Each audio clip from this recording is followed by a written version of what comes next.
कर रहे हैं आप ग्रेविटेशनल फोर्स की। ग्रेविटेशनल फोर्स क्या है, इसकी definition, the pulling force which any two object exert on each other is called gravitational force. कि कोई भी दो ऑब्जेक्ट एक दूसरे के ऊपर जो पुलिंग फोर्स लगा रहे हैं, दैट इज ग्रेविटेशनल फोर्स। कोई भी दो ऑब्जेक्ट यूनिवर्स के अंदर, कोई भी दो ऑब्जेक्ट एक दूसरे के ऊपर जो पुलिंग फोर्स लगा रहे हैं, हर ऑब्जेक्ट जो है यूनिवर्स में दूसरे ऑब्जेक्ट के ऊपर फोर्स लगा रहा है। ठीक है, वो एक दूसरे के पास आते हैं या नहीं आते, वो उसके मास के ऊपर, उनके बीच की डिस्टेंस के ऊपर भी डिपेंड करते हैं। ठीक है, दोनों ही फैक्टर्स पे डिपेंड करते हैं। अब मास है, अगर उन ऑब्जेक्ट्स का मास बहुत ज्यादा है तो वो आएंगे। जैसे अब एक रूम में टेबल और चेयर हैं, दोनों एक दूसरे के ऊपर फोर्स लगा रहे हैं, पर दोनों ही एक दूसरे के ऊपर नहीं आते ना बेटा। ना ही टेबल चेयर के पास जाता है, ना ही चेयर टेबल के पास आती है, जब तक हम खुद उनके ऊपर फोर्स लगा के उसको खींच के नहीं लेके आते। ठीक है, मतलब टेबल और चेयर एक दूसरे के पास पड़े हैं, एक रूम में पड़े रहेंगे, वो एक दूसरे के ऊपर फोर्स तो लगा रहे हैं, बट वो एक दूसरे के क्लोज आते नहीं है। क्यों नहीं आते? क्योंकि उनका मास बहुत कम है। पर जब हम बात करें, फॉर एग्जांपल ये मार्कर जब मैं यहाँ से छोड़ूंगी, ठीक है, मैंने अब पकड़ रखा है ना, मेरी मस्कुलर फोर्स लग रही है, बट अगर जब मैं उसको छोड़ देती हूँ वो नीचे जाता है। वो जब नीचे जाता है तो अर्थ ने अट्रैक्ट कर लिया, मतलब अर्थ भी एक ऑब्जेक्ट है और एक ये मार्कर। ठीक है, बट अर्थ का मास जो है टेबल या चेयर के कंपैरिजन में या मार्कर के कंपैरिजन में बहुत ज्यादा है, इसलिए अर्थ ऑब्जेक्ट को अपनी तरफ खींच लेती है।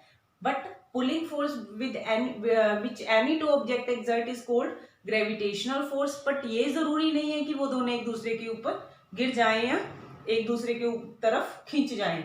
ठीक है, फोर्स जो लगा रहे हैं that is called gravitational force. But जब हम अर्थ के बारे में बात करते हैं कि उन दोनों ऑब्जेक्ट्स के बीच में कोई एक ऑब्जेक्ट अगर अर्थ आ जाती है, तो वो अर्थ अपनी तरफ ऑब्जेक्ट को खींच लेती है, क्योंकि अर्थ का मास बहुत ज्यादा है।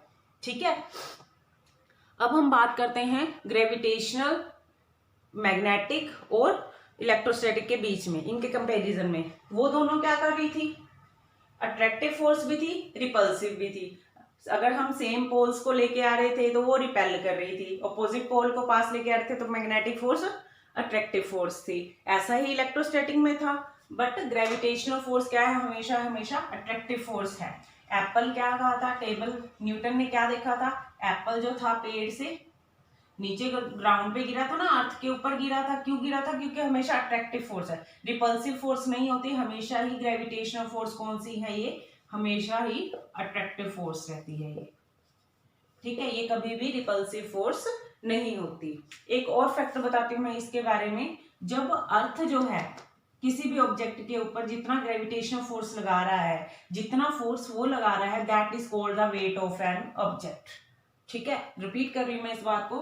अर्थ जितनी ग्रेविटेशनल फोर्स लगा रही है किसी भी ऑब्जेक्ट के ऊपर, that force is called weight of an object. हम पूछते हैं ना मास क्या है जी ऑब्जेक्ट का, वेट क्या है। अब मास तो होता है matter contained in an object.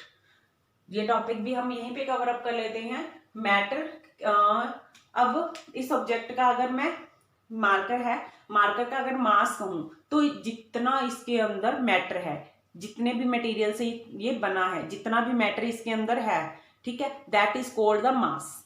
But अगर वेट की बात करूं तो अर्थ ने जितनी फोर्स लगा के इसको खींचा अपनी तरफ, that is called the weight of an object.